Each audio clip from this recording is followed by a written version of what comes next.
Un gusto saludarlos, espero que se encuentren bien y gracias por estar en este momento. Un espacio dedicado al liderazgo, a la gestión y a la identidad. Y en este espacio auspiciado por el Rectorado de la Universidad, liderado por el Magíster Horacio Rizzo, tenemos el gusto de tener como invitado al doctor Luis Jules, quien se desempeñó como rector de la Universidad Adventista del Plata entre el año 1993 y 2005. Luis, un gusto en saludarte. Igualmente, Oscar, y agradezco al rectorado por esta oportunidad de compartir vivencias. Queremos de alguna manera aprovechar la experiencia que pudiste recoger en tu ámbito de liderazgo, en tu paso aquí por la UAP. Y la primera pregunta, como para ir rompiendo el cubito y conociendo un poco cuál fue el contexto que te tocó, cómo recibiste el llamado a ser rector, cómo te encontró a vos cuando recibiste el llamado a ser rector de la universidad, que apenas 2 años y medio, 3 años era considerada ya universidad, ¿no? Así es. Trabajamos en el proyecto de transformación del colegio a universidad y el mes que llegó el decreto oficial que vino el ministro Salonia a hacer entrega del decreto de transformación del colegio en universidad, recibimos un nombramiento de la División Sudamericana para dejar la línea de la administración educativa y ir a otra línea de servicio en la iglesia. Como director de la Agencia de Desarrollo y Recursos Asistenciales de la División Sudamericana, es decir, ADRA para América del Sur. Y eso nos llevó a pensar en un cambio definitivo, probablemente, de línea de gestión. Así que nos trasladamos a Brasil para asumir estas responsabilidades. Y luego de 3 años de estar dirigiendo ADRA para América del Sur, de pronto encontrándome en la selva amazónica, recibo un mensaje que tenía que viajar de urgencia a Argentina. El pastor Joan Wolf, presidente de la División Sudamericana, se encontraba en ese momento aquí, porque era la graduación de la universidad. Y él me convocaba a volver aquí para tener un diálogo, lo cual me sorprendió por estar ocupado con mis responsabilidades en la selva amazónica. Ese fue el trasfondo de cómo recibo la convocatoria para venir y donde se me presenta la posibilidad de asumir, después de 3 años de ausencia, aunque ya habíamos trabajado 13 años anteriormente aquí en el Colegio Adventista del Plata, a asumir el rectorado. Tuve el privilegio, realmente, yo diría, un regalo del Señor, de trabajar con un equipo de personas calificadas, de experiencia, consagradas, que conformó un equipo de administración con el cual tuve el privilegio de trabajar de una forma colegiada, muy unida, y realmente fue una administración, digamos, de delegación de responsabilidad y autoridad. Si me permitís, Luis, sí. Es un punto en donde hicieron mucho énfasis los pares que pasaron antes de vos, tanto el pastor Edwin Mayer como el profesor Emilio Fogel. Poner el reparo en que el liderazgo, sin poder descansar en la competencia del equipo, sería casi un fracaso. Exactamente, es así, porque el Señor me dio ese privilegio de trabajar con ese equipo de gente de experiencia, con un perfil apropiado para cada una de las funciones, donde todos en un sentimiento de unidad de propósitos trabajamos mancomunadamente y conformamos un equipo sólido.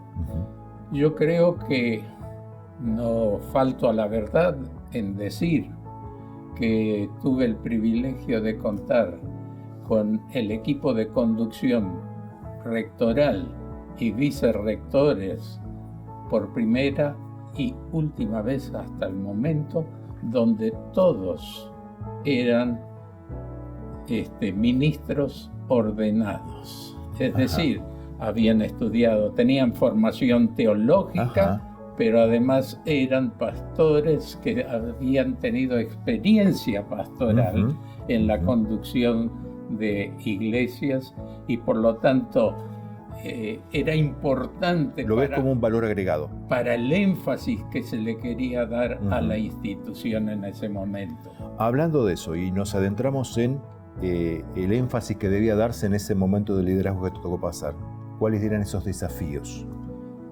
Bueno, el gran desafío en la transformación de una institución terciaria universitaria no fue única de la UAP, porque otras instituciones confesionales de Europa, de los Estados Unidos, vivieron esa experiencia y hay libros escritos al respecto.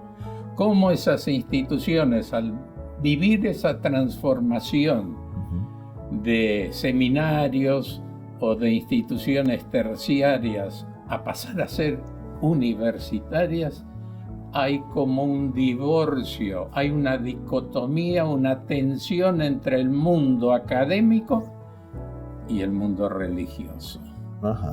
Y en la UAP también había cierta tensión de quienes consideraban que ahora en esta nueva etapa, una nueva dispensación, habría ciertos principios, ciertos valores que tal vez no deberían ser enfatizados tanto como en la etapa anterior.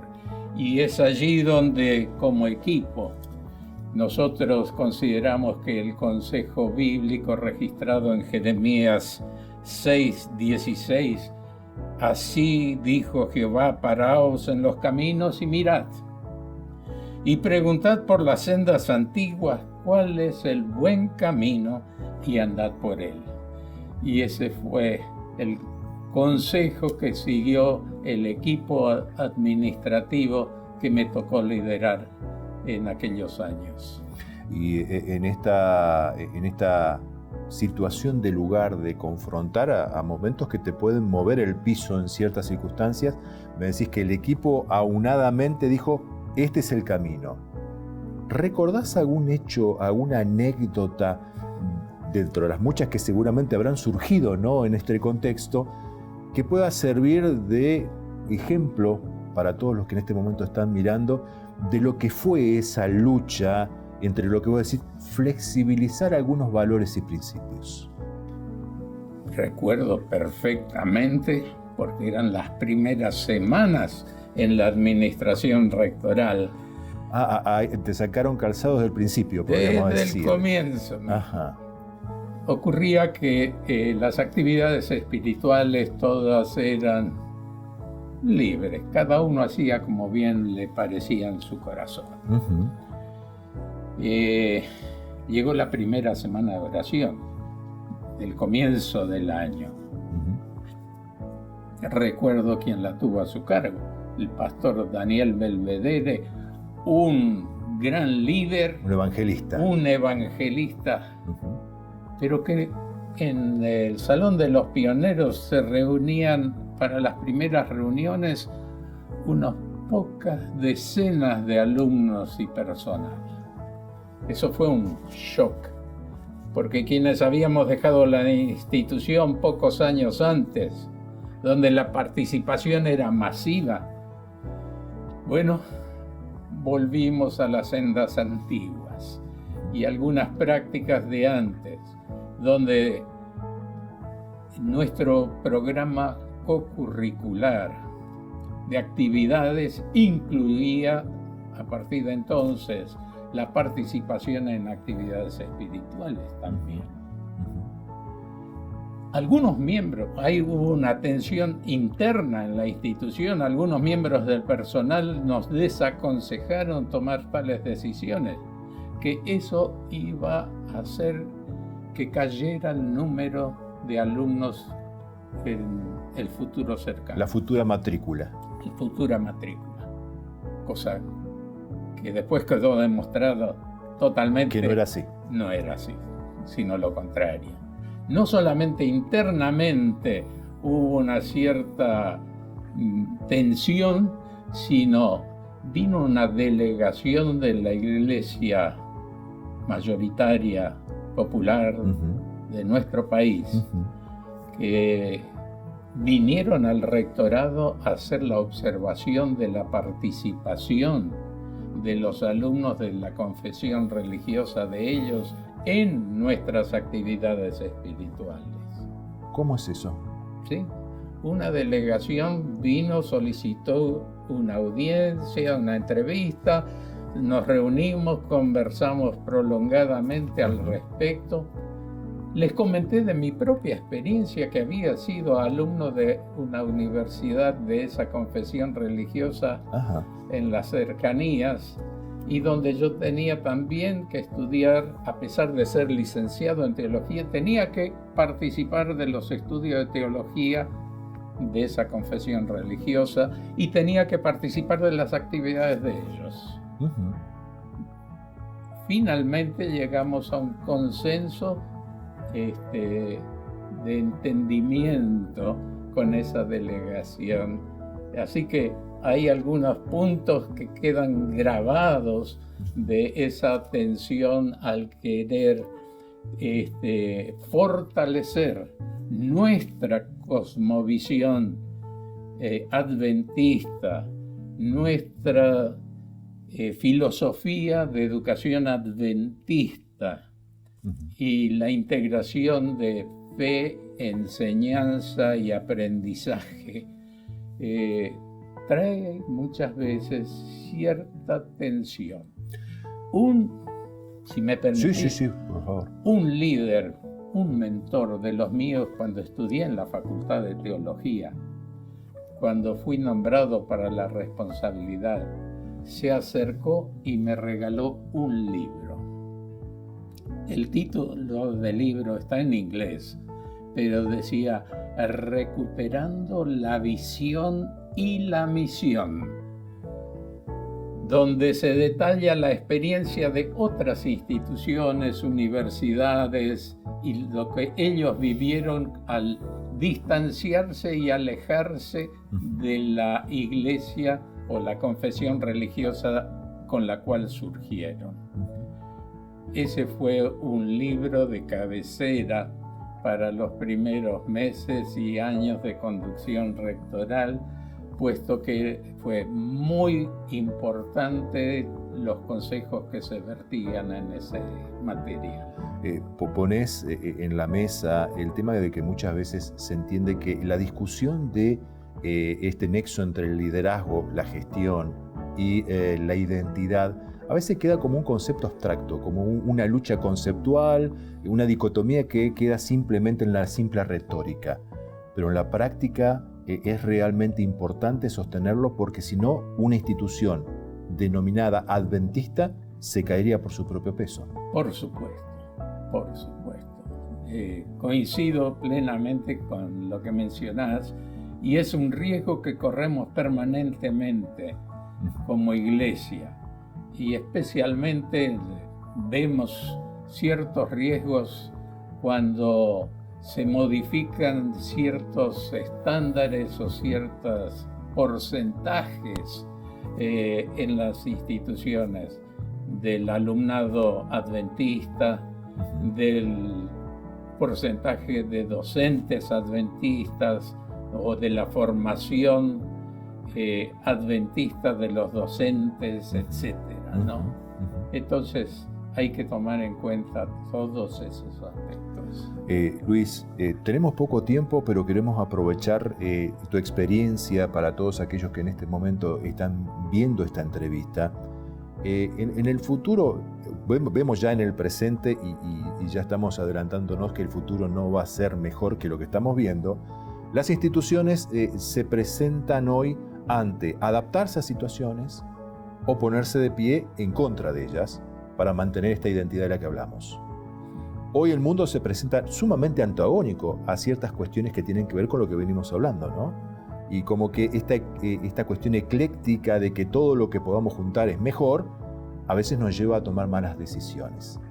¿Cómo ves el futuro? ¿Qué aporte puedes dar de tu experiencia a la persona que hoy está liderando una institución o que en el día de mañana puede recibir un llamado como lo tuviste vos, de decir, tengo que dirigir este equipo hacia el futuro manteniendo la gestión y la visión adventista?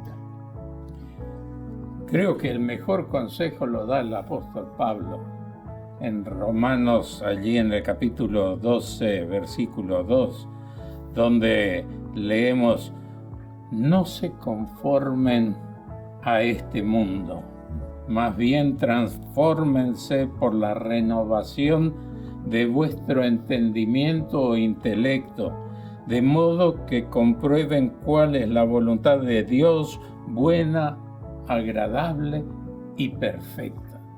Creo que el mejor consejo es siempre pensar y actuar en base al sólido fundamento que estableció la Iglesia bajo principios bíblicos. Nuestro sistema educativo hoy tiene ya 150 años de existencia y se estableció sobre la base de principios bíblicos y sobre consejos inspirados. Tenemos suficiente material en el cual anclar nuestra cosmovisión adventista, nuestra filosofía de educación adventista, y basado en esto, nunca nos equivocaremos.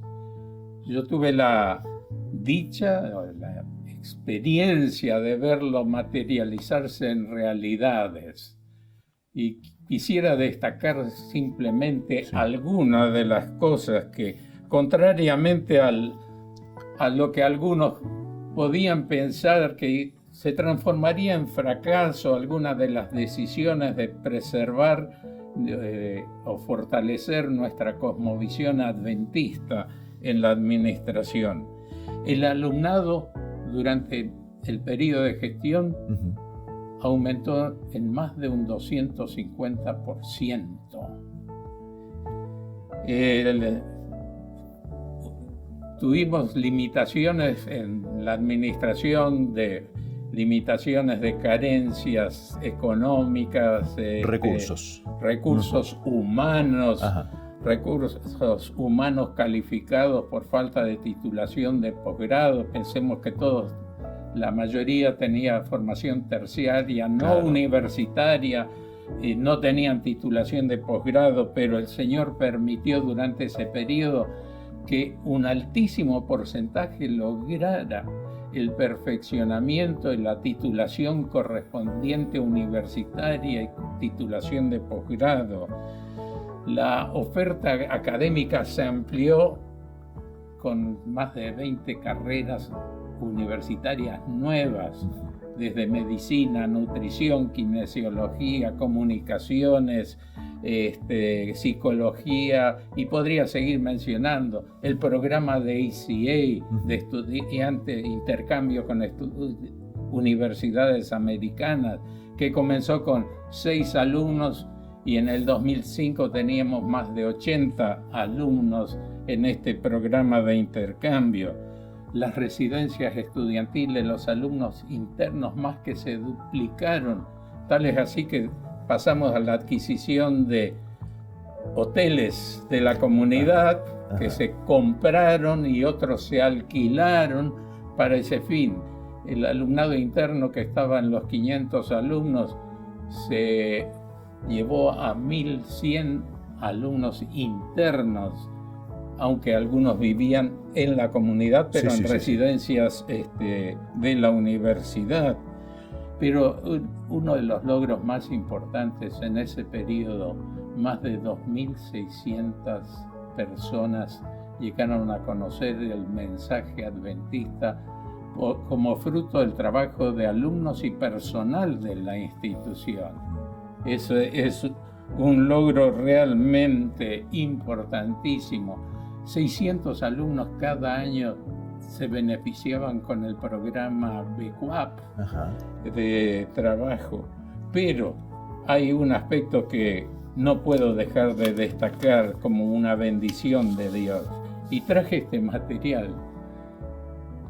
El trabajo y la bendición de Dios a lo largo de esos años, después de 10 años de existencia como universidad, y el proceso de autoevaluación institucional, evaluación externa, se plasmó en este documento del Ministerio de Educación, Ciencia y Tecnología, que fue el decreto de autorización definitiva de la Universidad Adventista del Plata, que llegó a nuestras manos en el año 2002. Esto, gracias a Dios, esto lo ha hecho el Señor. Estamos maravillados, estuvimos maravillados en el pasado y seguimos maravillados en el presente de lo que Dios hizo. Como resumen, yo diría: bendice alma mía Jehová y no olvides ninguno de sus beneficios. El Señor actuó poderosamente a lo largo de los años de trabajo en la oficina de rectoría. Tuvimos también la bendición que la Iglesia Mundial durante la década de los años 90 fue marcando un rumbo para la Iglesia y sus instituciones.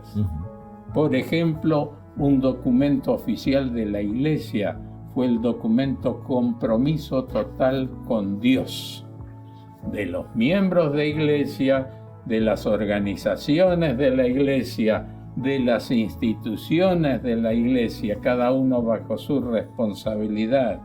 Otro documento que es el propio documento Compromiso Total con Dios promovió fue que cada institución tuviera su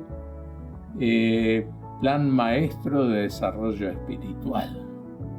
Y ahí empezamos como institución a tener anualmente un plan maestro de desarrollo espiritual que fortalecía la integración fe y enseñanza, fortalecía la cosmovisión adventista y permitió que la declaración de misión y visión se transformara en una realidad. Esto es simplemente un recordatorio. Cada miembro del personal recibió este material. Cada aula, cada oficina tenía la declaración de misión y de visión institucional para en cada acción del día tomar en cuenta nuestra visión y nuestra misión. Y el Señor bendijo el cumplimiento de esa misión a lo largo de todos esos años y lo sigue haciendo actualmente también. Luis, ya tenemos que cerrar, pero quisiera, si me permitís, rescatar en tus palabras y en la de los entrevistados que tuvimos aquí, tus pares, la importancia de ser herramientas vivas en manos de Dios. Así es. El apoyo corporativo de la Iglesia, porque no subsistimos como una institución aislada del cuerpo, y también el liderazgo y referencialidad de cada componente del equipo, que no se pierde en la gran maquinaria, sino que cada uno hace su aporte para que la institución crezca como Dios quiere que crezca. Me permití tomar esa síntesis porque me parecieron situaciones importantísimas para que cada uno de los que en este momento están viendo, Luis, puedan tomar estas herramientas de personas que con experiencia, voluntad y, ¿por qué no?, con muchos desafíos. Me imagino que hay muchas cosas que vos no podés contar, pero que tuvieron que pasar como equipo a afrontarlo, que si no hubiera sido por el sostén de Dios, hubiera sido muy difícil mantener la salud, sobre todo. Así es, pero el Señor es bueno y para siempre son sus misericordias. Luis, muchas gracias. a ustedes por la oportunidad de compartir vivencias del pasado. Y a ustedes, gracias también por el tiempo que nos han brindado y esperamos que este espacio les haya sido útil para cosechar herramientas en su liderazgo o en el liderazgo que seguramente el Señor tiene preparado para ustedes en un futuro no tan lejano. Gracias.